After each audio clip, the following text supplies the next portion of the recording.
So, welcome to the 1933 Nobel Prize in Physics, which was jointly awarded to two different people. We'll get to that in a second.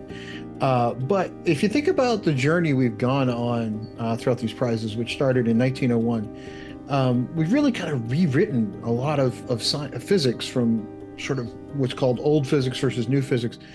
Because if you think about this for a second, Newton, who's very famous, laws of gravity, the whole thing, for his book, the Principia Mathematica, that was written in the 1600s. So it was sort of the prevailing version of science from 1680 something on through 1905. And when Einstein came along, he's like, yeah, all that stuff is right within certain parameters. But when you look beyond those parameters in the tiny world and in the atomic space, all those rules go away, right? When you look at it in the large gravity zones, or you look at it in high speeds, all that doesn't really work.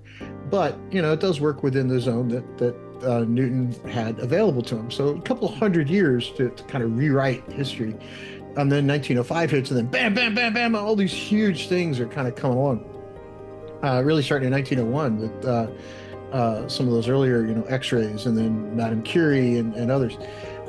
This prize is the 1933 prize, was awarded jointly to two people, Erwin Schrodinger, not for his love of cats, and Paul Adrien Dirac, who was basically for the discovery of the new productive forms of atomic theory. What they did was they extended quantum mechanics out. So if you saw the 1932 prize on Heisenberg did the uncertainty principle, where you can know either position or momentum of a particle, but you can't know both. And the whole video talked about that. But what these guys did was they went one step further into that space, and they started to look at things from not only how do you have to try to describe a particle in space, but now we do really need more information. And these were the more information guys. And one of the things they did was they came up with this wave equation that could actually tell you a lot more about the energy levels of the electrons in an atom. So let's dig into it. And yeah, we'll talk about cats. But let's look at both Dirac and Schrodinger, because they're both very, very important. Let's go. So let's talk about Dirac first, and we'll get to the funny man and his cat in a minute. But Dirac, who was born in 1902, so he was 3 years old when Einstein had his career year, was with us until October of 1984. One in 1933, obviously, he was a mathematical and theoretical physicist, and really was one of the founders of quantum mechanics, because what he did was he laid the foundation, or he kind of laid the plans out for quantum electrodynamics and quantum field theory, which sounds scary, but I'll explain them in a minute. They're not as scary as you think, but they are important. They've just got funny words in them. But he also, later on in his life, contributed greatly to the reconciliation of general relativity with quantum mechanics. Now, why is that important? When you have a theory in physics, or when you have a fundamental law in physics, it has to work in all cases. So relativity can't just be like, well, it only works in these few little edge things here, and it doesn't work over there. It only works in the United States. It doesn't work in Europe. You can't have that kind of stuff. So you have to reconcile those things and kind of make sure that they actually all work together. Otherwise, it's not a law of nature. It's a law of, well, I sort of observed something that's not always true. He sort of helped bridge that gap in between the two things. It was very fundamental in that. But let's go look at those two fields, quantum electrodynamics and quantum field theory, because they matter. And then we'll get to the funny man with his cat. So what Dirac did was he took a lot of things that we were finally figuring out. So now that we really understand the nature of matter, down at the atomic level, and subatomic level, the electron and whatnot, and we actually understand the true nature of light, we need to figure out something else. And that something else brings us to Dirac and Schrodinger. But quantum electrodynamics itself, what it does is it describes how light and matter interact, and is the first set of math that's really in full agreement between quantum mechanics and special relativity. So it shows that here's how light and matter interact with each other. Here's how these things called photons interact with the atoms.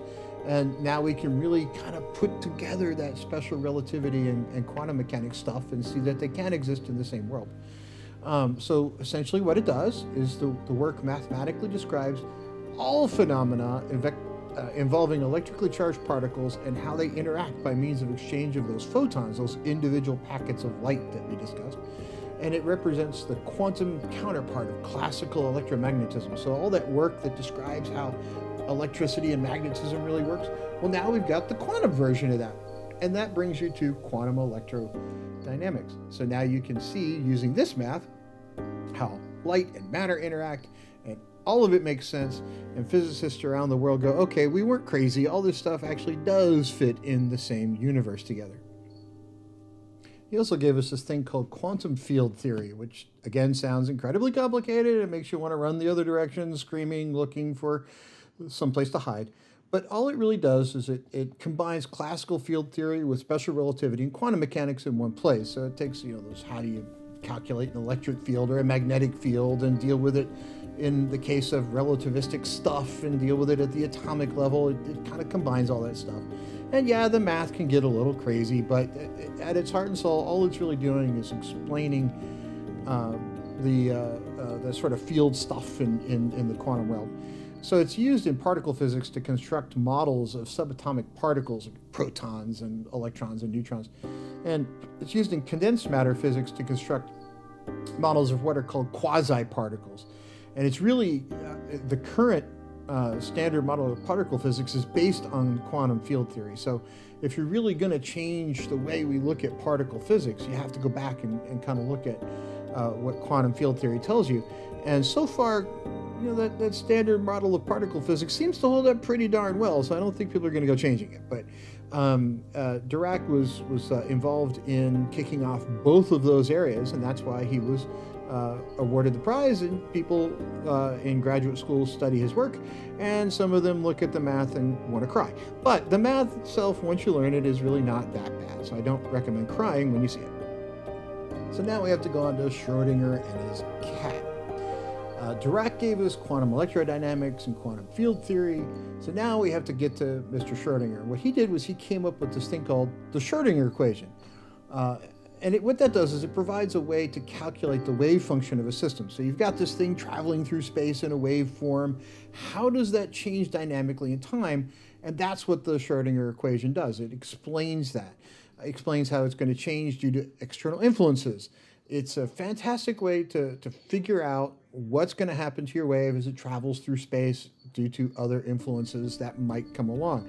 Because if you're trying to figure out how to transmit information from one place to another, that's kind of important. So he also coined another term called quantum entanglement.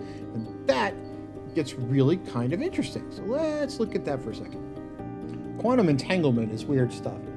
I have a friend who once suggested that concussion might actually help understand it, but I think we can understand it without head injury. Quantum entanglement is a situation in which particles are generated in a way that has their individual quantum states of existence, which will be discussed in a later video because it's really complicated.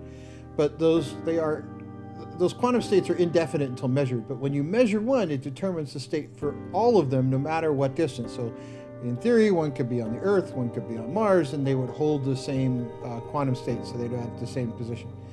Now think about it, a lot of times you'll see things like that and people go, oh, so you can send a message to Mars. Well, it takes 13 minutes to send a message there, it takes another 13 minutes to send it back. But the scientific community essentially has widespread agreement that quantum entanglement cannot be used in this way. There are a lot of science fiction writers that use it that way, but that's a whole different story. Sometimes science fiction writers are free to use things in a way that we can't necessarily do in the lab. Okay, and that brings us to Schrodinger and his cat. So what Schrodinger was trying to do was explain this thing called quantum superposition. So he was using the cat as a thought experiment because apparently if you put a cat in a box, the cat will actually stay there and the dog won't necessarily do it. So he used a cat. But it's an experiment which he was trying to explain quantum superposition, which is again a whole other subject for another video. But it's a thought experiment which the hypothetical cat is in this box, and it can be thought of simultaneously both alive and dead, because until it's observed, you can't really tell which state it's in. And that fate of whether or not it's alive or dead is linked to some subatomic event that may or may not take place. Some horrific radioactive thing is going to come out and hit the cat. Maybe, maybe not. We're not sure. But until you measure it, you don't know if the cat's alive or dead. So it was a way for people to think about these quantum states that hadn't ever been looked at before. Now, it wasn't what he won the prize for. He won it for quantum for his other work with the wave equations. But now, if you think about it, for this particular Nobel Prize, we got a lot of stuff, right? We got quantum electrodynamics, quantum field theory, we got the wave equation, and we get this bonus story about a cat that now makes it into all kinds of movies and television shows. So I hope everybody's enjoyed this video. We'll be back with the next one before too terribly long. But now you know the story behind Schrodinger and his cat.